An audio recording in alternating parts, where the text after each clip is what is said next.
हर हर महादेव सभी को। जय संतोषी माँ। अगर आप शुक्रवार का व्रत करते हैं तो शुक्रवार की व्रत कथा अवश्य सुननी या पढ़नी चाहिए। ऐसा करने से माता की कृपा प्राप्त होती है, पूजा अर्चना संपूर्ण होती है। इस वीडियो में हम आपको संपूर्ण व्रत कथा के बारे में बता रहे हैं। आइए जानते हैं शुक्रवार की व्रत कथा के बारे में। एक गांव में एक बुढ़िया रहती थी जिसके 7 बेटे थे। 6 बेटे कमाने वाले थे और एक बेटा निकम्मा था। बुढ़िया माँ 6 पुत्रों का झूठा 7वें पुत्र को देती। 7वां पुत्र एक दिन अपनी पत्नी से बोला, देखो मेरी माता का मुझ पर कितना प्रेम है। वह बोली, क्यों नहीं, सबका झूठा बचा हुआ तुमको खिलाती है। वह बोला, जब तक अपनी आंखों से न देखे मान नहीं सकता। पत्नी ने हंसकर कहा, देख लोगे तब तो मानोगे। कुछ दिन बाद एक बड़ा त्योहार आया। घर में 7 प्रकार के भोजन और चूरमा के लड्डू बने। वह अपनी पत्नी की बात को जांचने के लिए सिर दर्द का बहाना बनाकर पतला कपड़ा सर पर लेकर रसोई में जाकर सो गया और कपड़े से सब देखता रहा। 6 भाई भोजन करने आए। उसने देखा माँ ने उनके लिए सुंदर सुंदर आसन बिछाए, 7 प्रकार की रसोई परोसी और आग्रह कर करके उन्हें भोजन कराती रही। वह सब देखता रहा।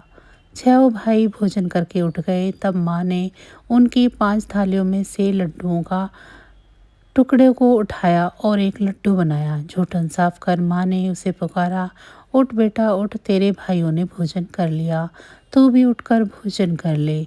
उसने कहा, मुझे भोजन नहीं करना है, मैं प्रदेश जा रहा हूँ। माता ने कहा, कल जाना हो तो आज ही जा। वह बोला, हाँ हाँ जा रहा हूँ। यह कहकर वह घर से निकल गया। चलते समय उसे पत्नी की याद आई। वह गौशाला में कंडे थाप रही थी। वहाँ जाकर वह बोला, मेरे पास तो कुछ नहीं है, यह अंगूठी है, सो ले लो और अपनी कोई निशानी मुझे दे दो। वह बोली, मेरे पास क्या है, यह गोबर भरा हाथ है। यह कहकर पत्नी ने उसकी पीठ पर गोबर के हाथ की थाप मार दी। वह चला गया। चलते चलते दूर देश में पहुंचा। वहां एक साहूकार की दुकान थी। वहां जाकर बोला, सेठ जी मुझे नौकरी पर रख लो। साहूकार को नौकर की सख्त ज़रूरत थी। साहूकार ने कहा, काम देखकर तनख्वाह मिलेगी। उसने कहा, सेठ जी आप जैसा ठीक समझो। उसे साहूकार के यहाँ नौकरी मिल गई। वह वहाँ दिन रात काम करने लगा। कुछ दिन में दुकान का लेन देन, हिसाब किताब, ग्राहकों को माल बेचना, सारा काम करने लगा। साहूकार के 7-8 नौकर थे। वे सब चक्कर खाने लगे, लेकिन उसने अपनी लगन, परिश्रम और ईमानदारी से सभी को पीछे छोड़ दिया। उसे अपने किए का फल मिला। सेठ ने भी उसका काम देखा और 3 महीने में ही उसे मुनाफे में साझेदार बना लिया। परिश्रम करते करते 12 वर्ष में ही वह एक नगर का नामी सेठ बन गया और सेठ अपना सारा कारोबार उस पर छोड़कर बाहर चला गया। इधर उसकी पत्नी पर क्या बीती वह सुने। सास ससुर उसे दुख देने लगी। गृहस्थी का काम करवाकर उसे लकड़ी लेने जंगल में भेजते। इस बीच घर की रोटियों के आटे से जो भूसी निकलती, उसकी रोटी बनाकर रख दी जाती और फूटे नारियल की नरेली में पानी दिया जाता। इस तरह दिन बीतते रहे। एक दिन जब वह जंगल में लकड़ी लेने जा रही थी, तब उसे रास्ते में बहुत सी स्त्रियां संतोषी माँ का व्रत करती दिखाई दी। यह वहाँ खड़ी होकर पूछने लगी, बहनों तुम ये किस देवता का व्रत कर रही हो और इसके करने से क्या फल होता है? इस व्रत के करने की क्या विधि है? यदि तुम अपने इस व्रत का विधान मुझे समझाकर कहोगी तो मैं तुम्हारा बड़ा एहसान मानूंगी। उनमें से एक स्त्री बोली, सुनो, यह संतोषी माँ का व्रत है। इसके करने से निर्धनता, दरिद्रता का नाश होता है, लक्ष्मी आती है, मन की चिंताएं दूर होती हैं, मन को प्रसन्नता और शांति मिलती है, निपुति को पुत्र मिलता है, प्रीतम बाहर गया हो तो वह शीघ्र लौट आता है, कुंवारी कन्याओं को मन पसंद वर मिलता है, चलता मुकदमा खत्म हो जाता है, कलह कलेश की निवृत्ति हो, मुख शांति रहती है। घर में धन जमा न हो तो जायदाद का लाभ भी होता है तथा और भी मन में जो कुछ भी कामना हो सब संतोषी माँ की कृपा से पूरे हो जाते हैं, इसमें कोई संदेह नहीं है। वह पूछने लगी, यह व्रत कैसे किया जाता है, यह भी बताओ तो बड़ी कृपा होगी। वह स्त्री कहने लगी, बिना परेशानी, श्रद्धा और प्रेम से जितना भी बन सके प्रसाद लेना, 5.25 पैसे या 5.25 आने तथा इससे भी ज़्यादा शक्ति और भक्ति के अनुसार गुड़ और चना लें। हर शुक्रवार को निराहार रहकर कथा कहना सुनना। इसके ओम बीज कम इसके ओम बीज कम नहीं टूटे। लगातार नियम पालन से करना होगा। सुनने वाला कोई न मिले तो घर का दीपक जलाकर उसके आगे जल के पात्र को रख कथा कहना, परंतु नियम न टूटे। जब तक कार्य सिद्ध न हो नियम पालन करना और कार्य सिद्ध हो जाने पर व्रत का उद्यापन करना। 3 मास में माता पूरा फल प्रदान करती है। यदि किसी के ग्रह खोटे हैं तो भी माता 1 वर्ष में अवश्य उनको अनुकूल करती है। कार्य सिद्ध होने पर उद्यापन करना चाहिए, बीच में नहीं।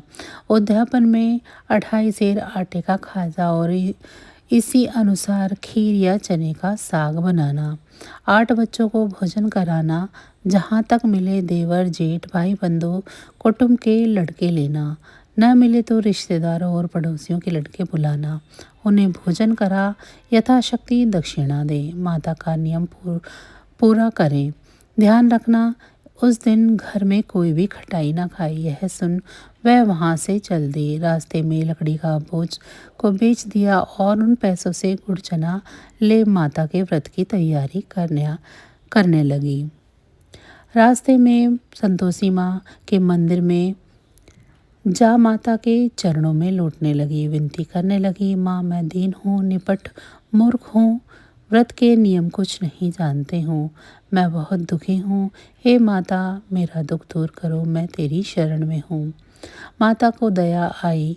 एक शुक्रवार बीता था कि दूसरे शुक्रवार को ही उसके पति का पत्र आया और तीसरे शुक्रवार को उसका भेजा हुआ पैसा आ पहुंचा। यह देखकर जेठानी मुंह सिकोड़ने लगी। इतने दिनों बाद इतना पैसा आया, इसमें क्या बड़ाई है। लड़के ताने देने लगे। काकी के पास अब पत्र आने लगे, रुपया आने लगा। अब तो काकी की खातिर बढ़ेगी, अब तो काकी बुलाने पर भी नहीं भूलेगी। बेचारी सरलता से कहती, भैया पत्र आए, रुपया आए तो हम सबके लिए अच्छा है। ऐसा कहकर आंखों में आंसू भरकर संतोषी माँ के मंदिर में जा पहुंची। वहाँ मातेश्वरी के चरणों में गिरकर रोने लगी। माँ मैंने तुमसे पैसा नहीं मांगा, मुझे पैसे की क्या काम, मुझे तो अपना सुहाग से काम है, मैं तो अपने स्वामी के दर्शन और सेवा मांगती हूँ। तब माता ने प्रसन्न होकर कहा, जा बेटी तेरा स्वामी जल्द ही आएगा। यह सुन खुशी से बावली हो वह घर आकर काम करने लगी। संतोषी माँ विचार करने लगी, इस भोली पुत्री से मैंने कह तो दिया है कि तेरा पति शीघ्र आएगा, पर आएगा कहाँ से। वह तो इसे स्वप्न में भी याद नहीं करता। उसे इसकी याद दिलाने के लिए मुझे ही जाना पड़ेगा। संतोषी माता ने उस बुढ़िया के बेटे को स्वप्न में समझाया, पुत्र तेरी घरवाली कष्ट उठा रही है। वह बोला, हाँ माता मुझे मालूम है, परंतु क्या करूं, वहाँ कैसे जाऊं, प्रदेश की बात है, लेन देन का सारा हिसाब किताब है, कोई जाने का रास्ता नज़र नहीं आता, आप ही कोई राह दिखाएं कि वहाँ कैसे जाऊं। माँ कहने लगी, सवेरे नहा धोकर संतोषी माँ का नाम ले, घी का दीपक जला दंडवत कर और दुकान पर जा बैठना। देखते ही देखते तेरा लेन देन सब चुक जाएगा, जमा माल सब बिक जाएगा, सांझ होते होते धन का ढेर लग जाएगा। वह अगले दिन सुबह जल्दी उठा। उसने अपने मित्र बंधुओं परिचितों से स्वप्न में माता द्वारा कही गई बात कह सुनाई। वे सब उसकी बात सुनकर उसकी खिल्ली उड़ाने लगी। वे कहने लगे कि कहीं अब कभी सपने की कोई बात भी सच्ची होती है। एक बूढ़ा व्यक्ति बहुत समझदार था। वह बोला, देखो भाई मेरी बात मानो, इस तरह साँच या झूठ कहने के बदले देवता ने जैसा कहा है वैसा ही करना। तेरा क्या जाता है। बूढ़े की बात मानकर नहा धोकर उसने संतोषी माँ को प्रणाम किया। फिर दीपक जलाकर दुकान पर जा बैठा। शाम तक धन का ढेर लगाया। वह हैरान हुआ। मन में संतोषी माँ का नाम ले प्रसन्न होकर घर जाने के वास्ते गहना कपड़ा व सामान खरीदने लगा। सब काम से निपट कर अपने घर को रवाना हुआ। उधर उसकी पत्नी जंगल में लकड़ी काटने गई थी। लौटते वक्त थक जाने के कारण संतोषी माँ के मंदिर में विश्राम करने बैठ गई। यह तो उसका रोज रुकने का स्थान था। धूल उड़ती हुई देखा तो उसने माता से पूछा, हे माता, यह धूल कैसी उड़ रही है। माँ ने कहा, हे पुत्री, तेरा पति आ रहा है। अब तू ऐसा कर, लकड़ियों के 3 भुज बना ले, एक नदी के किनारे रख, दूसरा मेरे मंदिर पर और तीसरा अपने सर पर रख। तेरे पति को लकड़ी का गट्ठा देखकर मोह पैदा होगा। वह यहाँ रुकेगा, नाश्ता पानी बनाकर खाकर माँ से मिलने जाएगा। तू लकड़ी का बोझ उठा कर जाना और बीच चौक में गड्ढा डालकर 3 आवाज़ें जोर से लगाना। लो सासू जी, लकड़ियों का गट्ठा लो। को भूखी को 2 रोटी, नारियल के खोपरे में पानी दो। आज कौन मेहमान आया है। संतोषी माँ की बात सुनकर वह बहुत अच्छा माँ कहकर प्रसन्न मन से लकड़ियों की 3 बोझ बना लाई।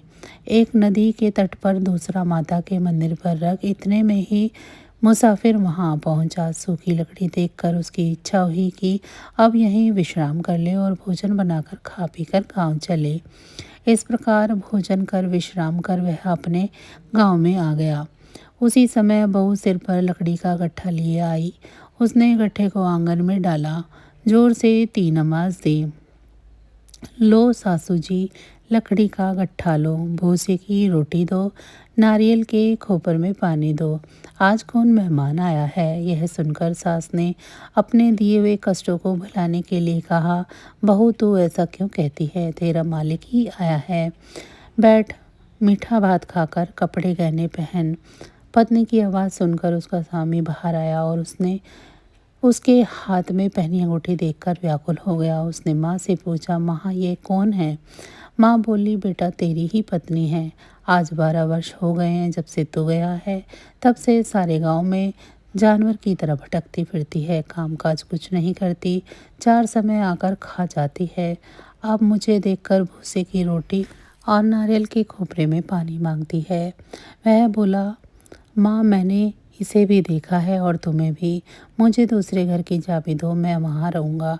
ठीक है बेटा, जैसी तेरी मर्जी, कहकर माँ ने चाबी का गुच्छा बेटे के सामने रख दिया। उसने दूसरे घर को खोलकर सारा सामान जमाया। एक ही दिन में वह राजा के महल जैसा ठाट बाट बन गया। अब क्या था, वह सुख भोगने लगी। अगला शुक्रवार उसने पति से कहा, मुझे संतोषी माता का उद्यापन करना है। पति बोला, बहुत अच्छा, खुशी से कर लो। वह उद्यापन की तैयारी करने लगी। जेठ के लड़कों को भोजन के लिए कहने गई। उन्होंने मंजूर किया, परंतु पीछे से जेठानी ने अपने बच्चों को सिखाया, देख रहे भोजन के समय सब खटाई मांगना, जिससे उसका उद्यापन पूरा न हो सके। लड़के भोजन करने आए, खीर पेट भर खाई, परंतु बाद में आते समय ही कहने लगे, हमें कुछ खटाई खाने को दो, खीर खाना हमें नहीं भाता, देखकर अरुचि होती है। लड़के उठ खड़े हुए, बोले, पैसे लाओ। भोली बहू कुछ न जानती थी, उसने उन्हें पैसे दे दिए। लड़कों ने बाजार जाकर उन पैसों से इमली खरीदी और खाई। यह देखकर बहू पर माता जी का कोप हुआ। राजा के दूत उसके पति को पकड़कर ले गए।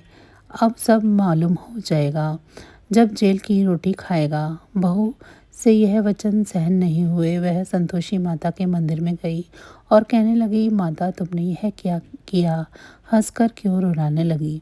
माता बोली, पुत्री तूने मेरा व्रत भंग किया है, इतनी जल्दी सब बातें भुला दी। वह बोली, माता भूली तो नहीं हूँ, ना कुछ अपराध किया है, मुझे तो लड़कों ने भूल में डाल दिया, मुझे क्षमा करो माँ। बोली, ऐसी भूल भी कहीं होती है। यह वह बोली, अब कोई भूल नहीं होगी। अब बताओ मेरे पति कैसे आएंगे? माँ बोली, पुत्री जा, तेरे पति तुझे रास्ते में ही आता मिलेगा। वह मंदिर से निकलकर बाहर गई तो रास्ते में उसे अपना पति आता हुआ दिखाई दिया। उसने पूछा, कहाँ गए थे? वह बोला, इतना धन जो कमाया है उसका कर राजा ने मांगा था, वह भरने गया था। वह प्रसन्न होकर बोली, भला हुआ, अब घर चलो। फिर अगला शुक्रवार आया। वह बोली, मुझे माता का उद्यापन करना है। पति ने कहा, ठीक है करो। फिर जेठ के लड़कों को भोजन के लिए कहने गई। जेठानी ने लड़कों को सिखाया कि तुम पहले ही खटाई मांगना। लड़के भोजन करने बैठे, लेकिन भोजन करने से पहले ही कहने लगे, हमें खीर पूरी नहीं भाती, जी बिगड़ता है, कुछ खटाई खाने को दो। वह बोली, खटाई खाने को नहीं मिलेगी, खाना हो तो खाओ। उनके उठकर चले जाने पर उसने ब्राह्मणों के लड़कों को बुलाकर भोजन करवाया। दक्षिणा की जगह उन्हें एक एक फल दिया। इससे संतोषी माँ प्रसन्न हो गई। माता की कृपा से 9 बाद उसको एक चंद्रमा के समान एक पुत्र की प्राप्ति हुई। पुत्र को लेकर वह प्रतिदिन संतोषी माँ के मंदिर में जाने लगी। माँ ने सोचा कि यह रोज आती है, आज क्यों न मैं इसके घर चलूं, इसका आसरा देखूं तो सही। यह विचार कर माता ने भयानक रूप बनाया। गुड़ और चने से मुख सना, ऊपर से मुंड के समान होठ, उस पर मक्खियाँ भिनभिना रही थी। दहलीज पर पैर रखते ही उसकी सास चिल्लाई, देख रे कोई चुड़ैल डाकनी आई है, आ रही है, लड़कों इसे भगाओ, नहीं तो ये सबको खा जाएगी। बहू रोशनदान से देख रही थी। वह प्रसन्न हो उठी। आज मेरी माता मेरे घर आई है, यह कहकर दूध पीते बच्चे को गोद से उतार दिया। इस पर उसकी सास क्रोध में भरकर बोली, अरे इसे देखकर कैसे उतावली हुई है, जो बच्चे को भी पटक दिया। इतने में माँ के प्रताप से जहाँ देखो वहाँ ही लड़के नजर आने लगे। यह बोली, माँ जी मैं जिनका व्रत करती हूँ यह वही संतोषी माँ है। इतना कहकर उसने झट से घर के सारे किवाड़ खोल दिए। सबने माता के चरण पकड़ लिए और विनती कर कहने लगी, हे माता, हम मूर्ख हैं, अज्ञानी हैं, तुम्हारे व्रत की विधि हम नहीं जानते, तुम्हारा व्रत भंग कर हमने बड़ा ही अपराध किया है। हे माता, आप हमारे अपराधों को क्षमा करो। इस प्रकार बार बार कहने पर संतोषी माता प्रसन्न हुई। इसके बाद उसकी सास कहने लगी, हे संतोषी माता, आपने बहू को जैसा फल दिया है वैसा सबको देना। जो यह कथा सुने या पढ़े उसके सभी मनोरथ पूर्ण करना। तो बस आज की जानकारी इतनी ही थी। फिर मिलेंगे हम आपको ऐसी ही किसी अन्य जानकारी के साथ अगली वीडियो में। अगर आपको मेरी ये जानकारी अच्छी लगी है तो वीडियो को लाइक करें। चैनल को अभी तक सब्सक्राइब नहीं किया है तो ऐसी ही जानकारियों के लिए चैनल को सब्सक्राइब कर लें। आप पर और आपके परिवार पर सदैव संतोषी माँ की कृपा दृष्टि बनी रहे। आप सभी का बहुत बहुत धन्यवाद। जय संतोषी माँ।